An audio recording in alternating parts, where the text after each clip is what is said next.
What do you really want us not to know about you? This was a question that came up on a posting this morning, and I thought, well, this is refreshing, a breath of fresh air. Because usually, you know, you go into a job interview and it's like, tell us about yourself. So this is going completely different, and this is not for a job interview. Maybe you might like it. This is more like, I don't know, it was used in a different context. But anyway, what it might be things that you don't want other people to know about you. This particular post said, this helps you get into the shadow of your ego. That is the things that the ego is hiding in a closet with barred doors, so no one can get into your vault to see what it is that you want hidden from everyone else.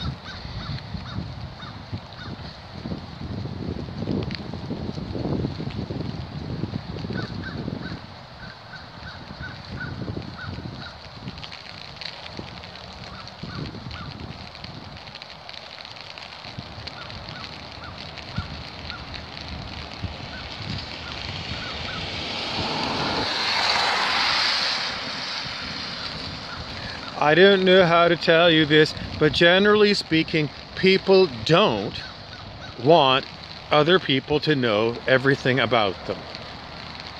They want other people to know the prestigious things about. People don't want to talk about their dirty laundry.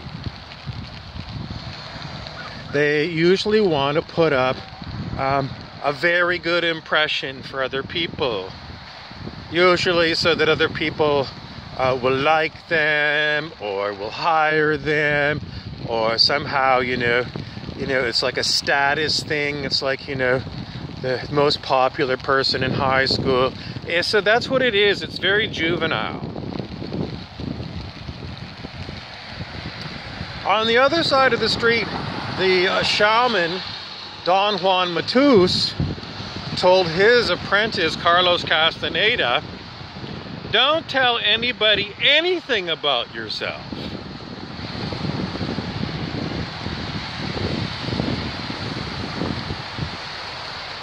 Good, bad, or indifferent. He said to Carlos Castaneda, erase your personal history. So what's it going to be? Well, you know, Don Juan Matus gave this information to Carlos Castaneda way back in the 1960s, when we didn't have an internet. You know, and if you didn't want people to know that you lived in their community, maybe you wouldn't get a phone, a landline, with your name printed and your address printed where you live. In today's world, it's much harder to hide yourself from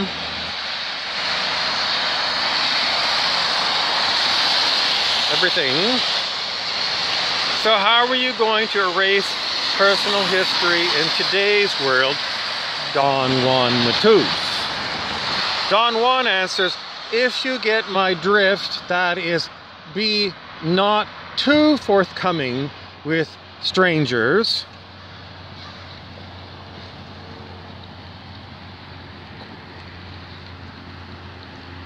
The reason Don Juan says, basically it's because it frees you. The less people know about you, the less they can get their hooks into you. What kind of hooks? Well, it's basically just people prying into stuff. You know those kind of people, everyone knows these kind of stories. It's like, you know, you meet somebody new and the first thing that they ask is, you know, like, what do you do for a living and how much money do you make? Are you married? Where are you from? It's, you know, some people call it small talk or breaking the ice, but Don Juan Matus says this is just totally irrelevant information for someone new. maybe it's like, you say you're from New York and they're going to give you a New York story. But, really, did you need that New York story about them? If you're a social butterfly, maybe you find this useful. But after you've done it with 2,000 people, you kind of get tired of talking about these same things. And, you miss the opportunity to have a deep conversation about something that actually means something. Now, it's very hard to find people who are into deep conversations. Generally speaking, well, hi, how are you? And then they're on the way to the bar to order a double. So, in any event, Don Juan Matus says, if you are going to be in some kind of a thing where someone asks you, what about yourself don't you want us to know about? Don Juan would say, don't answer the question. He would say, this is a dangerous question because people who don't know you are going to find out stuff that is very sensitive to you. What about processing your own shadow? Then you write down all these things on a piece of paper, all these things you don't want other people to know. Write them all down and then burn the paper. So are these kind of group therapy things good? Letting what's hidden out?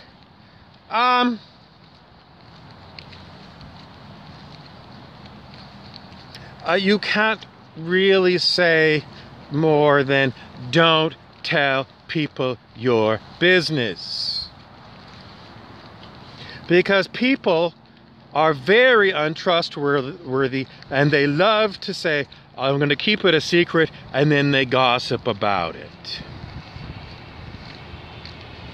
And the reason that you don't want to tell people about certain things that you've got locked in your vault is because you know what people are like. They're going to use these things against you.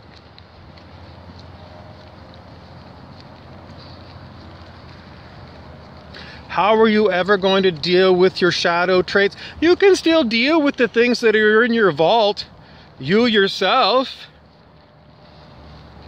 You just don't need to have an amateur sleuth greedily licking up this new juicy gossip about you. So don't tell people things.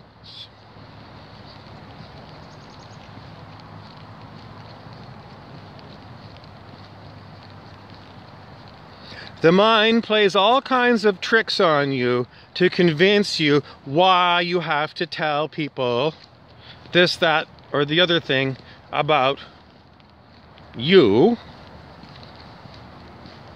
It's like if you share something, then you can, maybe they'll share, or they're looking like they're unhappy, and you want to tell them a story about when you were unhappy to commiserate. These are all tricks of the mind, and they're stupid. They don't serve you. Your job is not to fix other people. Otherwise, you're known as like a savior complex. What if you're like, no, I wouldn't even go into therapy for taking a course on how to be a therapist. Don't do it. You got enough problems on your own without taking on other people's problems.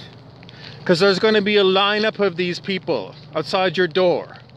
And, after you've gone through your practicum, you're probably sick to death of spending 8 hours a day listening to people's problems. And the thing is, people with problems have an endless number of problems. Are we never going to get? No.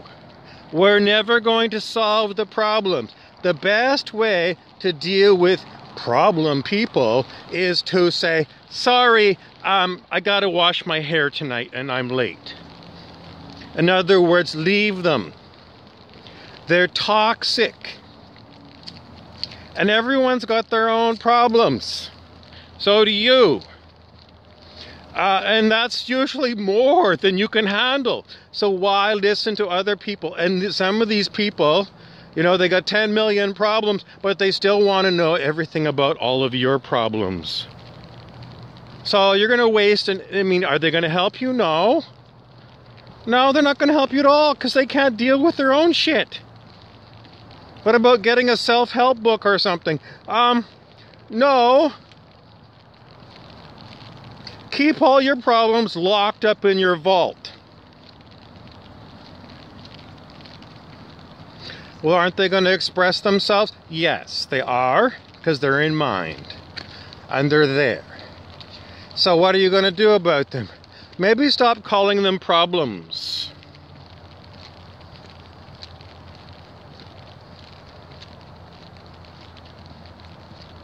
It's like, you know, every once in a while I like to get out a good old-fashioned board game. The rest of the time, you know, it's in my tickle trunk. And it's put away nice and neatly and it's not bothering me. Same with these so-called problems. They're stories. They're stories. And maybe you think you're going to get a laugh from them or somebody's going to feel commiserating with you or something. Pretty much it means that you're being very shallow. Well, I got through this problem. I want to tell people about it because maybe I can help them. Write a book.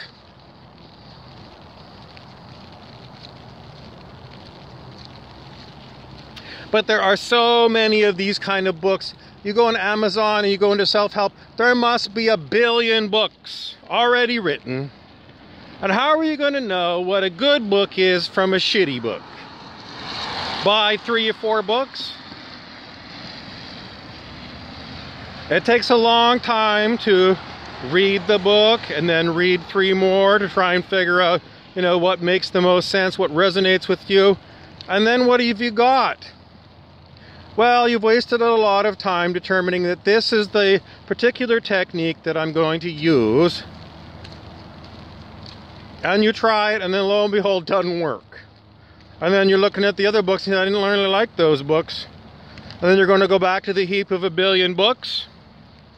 Or videos on YouTube. I know, but this still feels like a problem to me. Why is it a problem? Is the question you need to ask about all these problems that you've got locked away in your vault. Why is this a problem? I stole $1 million from the local bank when the teller wasn't looking. Or I'm embarrassed about something I did. I got drunk at the office party and I kissed the boss's secretary.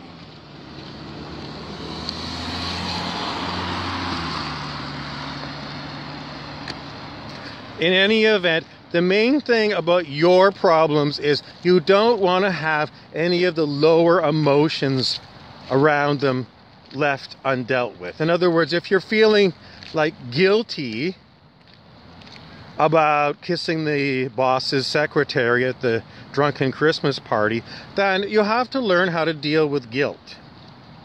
Or you think, oh, someone's going to find out and fire me. Then just assume you're fired. Go on working at work, and if something happens and you're fired, you said, well, I already was going to fire. Is it like, no. It's basically your coping mechanism. How are you going to deal with guilt?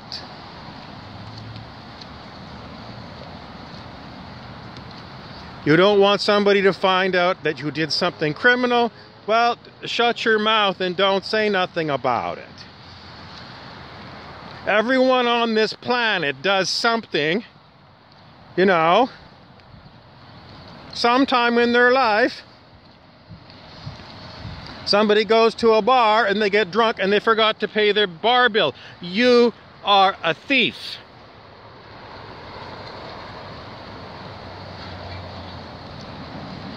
Chalk it up as a learning experience. Try not to do it again.